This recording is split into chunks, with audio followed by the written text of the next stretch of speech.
ایسی بات نہیں ہے کہ کوئی بہت ڈھونڈ کر بڑی محنت کر کے ہم نے کہیں سے کھوج کے نکال لیا نہیں. حدیث کی کتابیں اگر آپ پڑھیں گے تو اس طرح کے بے شمار واقعات, بہت سارے واقعات نہیں, نمونے کے ایک دو واقعات اور آپ کے سامنے رکھتا ہوں. آپ سب کو اگر کہہ کر یہ دیا جائے کہ یہ لیجیے زہر ہے کھا جائیے تو میرا خیال ہے کہ کوئی انکار نہیں کرے گا, سب لوگ اٹاگٹ نکل جائیں گے نا. کیوں بھائی کھا جاؤ گے؟ اگر فرض کر لو کہ آپ کھا ہی جائیں تو زہر کھانے کے بعد جو حادثہ ہوگا وہ موت حرام ہوگی کہ حلال ہوگی؟ خودکشی شریعت میں حلال ہے نا. کوئی آدمی پھانسی میں لٹک جائے, کوئی آدمی اپنے آپ پر گولی مار لے, گولی چارج کر کے مر جائے, کوئی پھندا لٹکا کر مر جائے, کوئی لائن پہ جا کے کٹ کے مر جائے, تو یہ موت شریعت میں حلال ہے کہ حرام ہے؟ حلال ہے. ارے ذرا زور سے بولیے کہ میں بھی سن لوں. حرام. لیکن کسی نے مٹھائی میں زہر کھلا دیا, آپ کو پتہ نہیں تھا, آپ تو سمجھ رہے کہ یہ مٹھائی ہے, آپ کھا گئے, موت واقع ہو گئی, تو اب بھی یہ خودکشی ہوئی, حرام موت ہوئی. کیوں؟ اس لیے کہ زہر تو ضرور تھا اور زہر اپنا کام بھی کر گیا, لیکن جانکاری نہیں, اس کو زہر جان کر نہیں کھایا. زہر حرام ہے اور زہر کھانے والا حرام خور ہوگا. لیکن جب اس کو علم ہو کہ میں زہر کھا رہا ہوں, جب وہ جانتا ہو کہ اس لقمے میں زہر ہے, اور اگر اس کو پتہ نہیں ہے بے خبری میں کھا لیا تو حرام خور ہوگا. ہم کہتے ہیں نبی حرام خور نہیں ہو سکتا ہے, لیکن لوگ چاہتے ہیں کہ ہم نبی کو حرام خور بنا کر رہیں گے. ہم کہتے ہیں غزوہ خیبر میں یہودی عورت نے دعوت کر کے رسول پاک کو جو بیوہ کھلائی تھی اس میں زہر تھا, نبی کو معلوم نہیں تھا, کئی لقمے کھا گئے, آپ پر کوئی جرم عائد نہیں ہوتا, اس لیے کہ آپ کو پتہ نہیں تھا. جب معلوم ہوا آپ رک گئے, جب تک معلوم نہیں تھا وہ زہر کھانا آپ کے لیے حرام نہیں ہوا, کوئی جرم عائد نہیں ہوا. وہ کہتے ہیں نبی کو اس وقت بھی معلوم تھا, جان کر اس نے زہر کھایا. پیغمبر کو حرام خور بتانے والا بتاؤ کیسا مسلمان ہو سکتا ہے, اس کا عقیدہ کیسا ہو سکتا ہے؟ اور الٹے چور کو دوار کو ڈانٹتا ہے جس کا عقیدہ اتنا گندا کہ جو نبی کو حرام خور مان رہا ہے وہی قبلہ بھگت بنا پھر رہا ہے. ہم نبی کی طرف سے لڑ رہے نہیں, ہم ایسا گندا عقیدہ نہیں چلنے دیں گے. اگر اس عقیدے کو صحیح مان لیں گے تو نبی کو حرام خور کرنا پڑے گا, نبی کی موت حرام ماننی پڑے گی. جس صحابی کا انتقال ہو گیا تھا اس کو شہادت کیا ملتی, اس کو تو حرام موت ہو جائے گی اس کی, تو صحابی کے اوپر آ جائے گی بات, نبی کے اوپر بات آ جائے گی. ہم نبیوں کی طرف سے صحابہ کی طرف سے لڑ رہے ہیں, ہم اس گندے عقیدے کو ہرگز نہیں مانیں گے. اس کو ماننے کا مطلب ہے کہ نبی کی عظمت کا مطابق ہو جائے گی, نبی کا مقام گر جائے گا, شان نبوت کے خلاف ہے. لیکن کچھ لوگ سوچتے ہیں کہ یہ حلوہ ہے. ارے بیوقوف, بہت سے چالو لوگ یہ دنیا جانتے ہو گھپلے گھوٹالے کی دنیا ہو گئی ہے آج کل. ایسے ایسے حلوائی دکاندار ہو گئے ہیں, گوبر کے اوپر چاندی کا ورق لگا دے رہے ہیں. اب اس کو ہر چیز حلوئی نظر آ رہی ہے, وہ سوچ رہا ہے کہ آج 15 شعبان ہے, اس میں بھی وہی ہے. ہم کہتے ہیں یہ صرف اوپر سے چمک رہا ہے, اندر میں حلوہ نہیں, اس میں گوبر ہے. اوپر سے دیکھ لیا آپ نے, وہ اس سے نبی کی شان پڑ رہی تھی, دل میں کہے بھائی تم کو کیا پتا ہے کہ اس چاندی کے ورق کے نیچے کتنی خلافت ہے. علم ہوتا, شعور ہوتا تو ذرا کہاں کرتے. برسات کے زمانے میں کوڑے کرکٹ کے اوپر جہاں پر گرفتیں پھینکی ہوتی ہے وہاں پر جلدی سبزہ نکل آتا ہے. تفریح کرنے کے لیے وہیں پر جائیے, کشمیر کا حصہ ہے وہ, پتا لگ جائے گا. ہر چیز پر قدم نہیں رکھا جاتا, ذرا سوچ سمجھ کر کسی چیز کو اپنانا چاہیے. اللہ نے علماء دیوبند کو وہ علم دیا ہے کہ وہ ہر معاملے کی نزاکت کو سمجھتے ہیں کہ اس عقیدے کو اپنانے سے کہاں کہاں سب پڑے گی, کون کون سی حریفوں سے ٹکراؤ ہوگا, کیسے کیسے نبی سے ہماری بدگمانی بڑھے گی اور ان کی نبوت کی شان کو گھٹانا پڑے گا. اس لیے ہم ایسے گندے عقیدے کو نہیں مانتے. نہیں سمجھ میں بات آئی. اور ایک واقعہ تو اور پہلے بھی سنا چکا ہوں, اب وہ واقعہ پھر اس لیے سنا دیتا ہوں کہ اس واقعے کو خان صاحب بیچارے پاگل ڈگریڈ نے خود ہی نقل کر دیا. سمجھا ہی نہیں کہ میں کیا لکھ رہا ہوں. ضرور پورا حافظہ نباشد ایک کتاب ہے ان کی الملفوظ، اس میں انہوں نے یہ حدیث نقل کی ہے. بقراتی میں جوش میں زور علم دکھانے کے لیے نقل تو کر دیا، لیکن ہوش نہیں رہا کہ ہم نے اپنی جڑ کاٹ لی. کسی نے پوچھا کہ حضور کتا پورا ناپاک ہوتا ہے کہ خالی رونا ناپاک ہوتا ہے؟ تو مفتی صاحب تھے نا، مفتخور آدمی، اور ہمارے کوئی مفتی عزیز الرحمان صاحب تھوڑی تھے، ایسے اللہ والے نہیں تھے. ارے خان صاحب تو یہ بھی ہے، خان صاحب وہ بھی.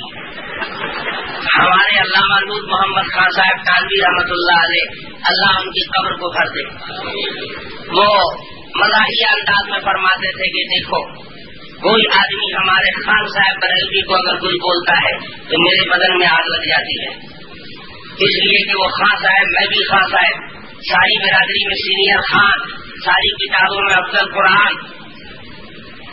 تو کوئی میری برادری کے بڑے حضرت کے خلاف بولتا ہے تو بھلا بتاؤ میں ناراض نہیں ہوں گا، مجھے بہت برا معلوم ہوتا ہے. اس کے بعد کہتے لیکن میں بول سکتا ہوں. جو بھائی کہنے لگے وہ بھی خان میں بھی خان. اس کے بعد انہوں نے کہا کہ دیکھو اس کو اس طرح مسئلے کو سمجھو کہ قرآن پاک کا ایک نسخہ ہو اور دوسری کتابوں کے بھی نسخے ہو، تو قرآن پاک کے اوپر دوسری کتاب رکھو گے؟ تو کہنے لگے وہ خان صاحب ہے اس لیے کوئی دوسرا ان کے اوپر چڑھے گا نہیں. خبردار خبردار، ایسا کوئی کرے گا تو ہم احتجاج کریں گے، ہم ایسا نہیں کرنے دیں گے، اپنے خان صاحب کی بے حرمتی برداشت نہیں کریں گے. لیکن قرآن ہی پاک کے اگر کئی نسخے ہیں تو پھر کسی کو نیچے کسی کو اوپر رکھ سکتے ہو، اس سے کوئی بے حرمتی نہیں ہوتی. وہ بھی خان صاحب، ہم بھی خان صاحب، ہم اوپر ہو سکتے ہیں. جو ہمارے علامہ تانوی رحمۃ اللہ علیہ فرمایا کرتے تھے، ہمارے مفتی صاحب بھی مفتی ہیں الحمدللہ، کوئی ذرا سا خرید کر تو دیکھ لے. لیکن ایک وہ مفتی صاحب تھے ایسا انگریز چاہے فتوا دیتے، بیٹے دیکھو یہ حکومت میری ہے، یہ ملک میرے قبضے میں آ گیا ہے، ہم سے مل کر رہو گے، ہمارا قدم جمع کر رہو گے، خوب نوازیں گے، بیک سائڈ سے خوب بارش کریں گے، ساری مراحتیں تمہارے لیے، ساری سہولتیں تمہارے لیے فراہم کریں گے. یہ لوگ جو ہم کو بھگانے کے لیے دارالحرب کہہ رہے ہیں ہندوستان کو، کوئی دعویٰ ایسا مارو، تم پڑھے لکھے مولوی آدمی ہو، ایسا دعویٰ مارو کہ دارالحرب کے خلاف اس کو بتاؤ. کا کوئی فرق نہیں پڑتا ہے، ابھی فتوا دیتے ہیں. قلم دوات کاغذ منگایا، لکھا، آدمی تھے پریش، انگریز نے فری کر ہی دیا تھا. مستقل کتاب لکھتی ہے اعلام العالم بان ہندوستان دارالاسلام، یہ ہندوستان انگریزوں کی حکومت میں دارالاسلام. لوگ ہم سے ناراض ہو جاتے ہیں کہ ایسے کیوں بول دیتے ہیں. ارے بھائی اعلیٰ حضرت کو آپ نے سمجھایا ہوتا کہ ایسے کیوں لکھ دیا؟ انہیں کا قلم قابو میں رہتا، یہ کتاب کو نہ لکھتے. انگریزی اقتدار میں اعلام العالم کے ان ہندوستان دارالاسلام لکھی انہوں نے کہ انگریزوں کی حکومت میں یہ ہندوستان کیا ہے، دارالاسلام ہے. اور شاہ عبدالعزیز محدث دہلوی نے دارالحرب ہونے کا فتوا دیا، اور علماء دیوبند نے جہاد کا علم بلند کیا، ہجرت کا پلان بنایا، اور اس وقت تک کم نہیں لیا جب تک کہ انگریزوں کو یہاں سے نکال لیں. تو میں یاد کر رہا تھا کہ وہ بھی ایک مفتی صاحب تھے. مغربی دکھانے کا بڑا مزاج، خود ستائی کا بڑا مزاج تھا، اپنی تعریف اپنے منہ میاں مٹھو بننے کا مزاج تھا. ذرا سا کسی نے پوچھ لیا کہ حضور پورا کتا چمڑا امڑا سمیت ناپاک ہے کہ خالی روما ناپاک ہے؟ تو بال کی کھال نکالنے لگے، کہنے لگے کہ صحیح قول کے مطابق صرف روما پر ناپاک ہے. دلیل کیا ہے؟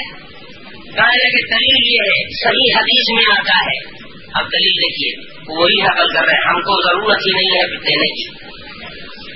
صحیح حدیث میں آتا ہے کہ ایک روز جبرائیل امین وعدہ کر کے گئے کہ آج رات میں آپ کے پاس آؤں گا. حضور سے وعدہ کر کے گئے، فرشتہ وعدہ کر کے گیا، رسول پاک صلی اللہ علیہ وسلم امید لگائے ہوئے ہیں، انتظار میں ہیں. فرشتے کا آئیں گے، دروازے پر چکچکی لگائے ہوئے دیکھ رہے ہیں اب آئے اب آئے اب آئے.